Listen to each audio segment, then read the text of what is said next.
এই পার্কটা এত সুন্দর যে এইখানে একবার হলেও আপনার ভিজিট করা উচিত। আর এইখানে যদি আপনি উইকেন্ড বা ছুটির দিনে ঘুরতে যেতে চান এবং আপনার মুড যদি এমন থাকে লাইক ছবি তুলবেন, ভিডিওগ্রাফি করবেন এবং আপনার প্রিয় মানুষের সাথে দারুণ একটা বিকেল কাটাতে চান, তাহলে এটা হতে পারে আপনার জন্য বেস্ট প্লেস। আপনাদের দারুণ একটি সুসংবাদ দেই, যেহেতু আপনারা এই ভিডিওটি প্লে করেছেন, এত সুন্দর পার্কে এন্ট্রি ফি মাত্র 30 টাকা। যাই হোক, আমাদের বরিশাল যেমন সুন্দর তার থেকেও বেশি সুন্দর আমাদের বরিশালের পার্কগুলি। এত কষ্ট করে ভিডিও বানাই, একটা সাবস্ক্রাইবার ফলো তো ডিজার্ভ করি। যাই হোক, আপনাদের যদি ভালো লাগে অবশ্যই দিবে। সো কিভাবে খুব সহজে এই পার্ক থেকে ঘুরে আসতে পারবেন, সম্পূর্ণ লোকেশন ও গাইডলাইন থাকবে এই ভিডিওর শেষে, তাই অবশ্যই সম্পূর্ণ ভিডিওটি এনজয় করতে থাকুন। আপনারা এই পার্কটির সামনে আসলে এমন একটি গেট দেখতে পাবেন এবং আমি আপনাদের আজকে যে পার্কটি ঘুরে দেখাবো সেই পার্কটির নাম হচ্ছে নিঃস্বর্গ পার্ক। প্রকৃতির মাঝে আজ একটু স্বস্তি নিতে এসেছি, সবুজের মাঝে যেন মনটা একদম হালকা হয়ে যায়। গাছের পাতার দোল, পাখির কিচির মিচির সব মিলিয়ে যেন এক নতুন প্রাণের স্পন্দন। নিঃস্বর্গ পার্ক মানেই প্রকৃতির ছোঁয়া, আর এই পার্ক যেন তার এক জীবন্ত উদাহরণ। যাই হোক, এই পার্কে প্রবেশ করার সাথে সাথে এমন সুন্দর একটি ভিউ দেখতে পাবেন, তার মধ্য থেকে কতদূর হেঁটে গেলেই দেখতে পাবেন হাতের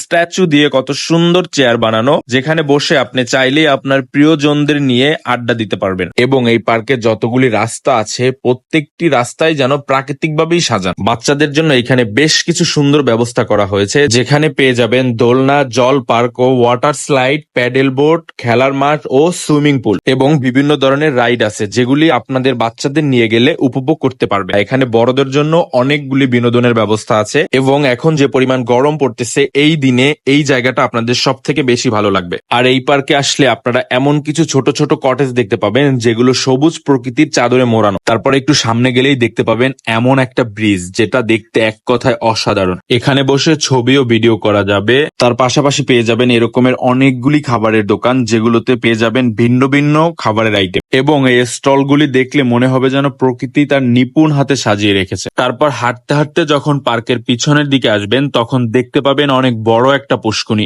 এবং পুষ্কুনির মাঝখানে একটি ওয়াটার পাম্প রয়েছে, যেটাই পুষ্কুনির সৌন্দর্যটা অনেকটাই বাড়িয়ে দিয়েছে। তারপর একটু সামনে গেলেই এমন একটি বাংলো দেখতে পাবেন, যেটার নাম হচ্ছে নির্জন। এই নামের সাথে এই পার্কটির অনেকটাই মিল রয়েছে। যাই হোক, এই পার্কটি কিন্তু অনেকটাই সুন্দর। আপনি চাইলেই আপনার প্রিয় মানুষদের ও ফ্যামিলি নিয়ে ঘুরতে আসতে পারেন। আশা করি আপনাদের খুবই ভালো লাগবে। আর এই পার্কটির লোকেশন হচ্ছে ফকিরহাট রায়পাশা। গাড়ি থেকে নামলে এরকমের একটি ইটের রাস্তা পেয়ে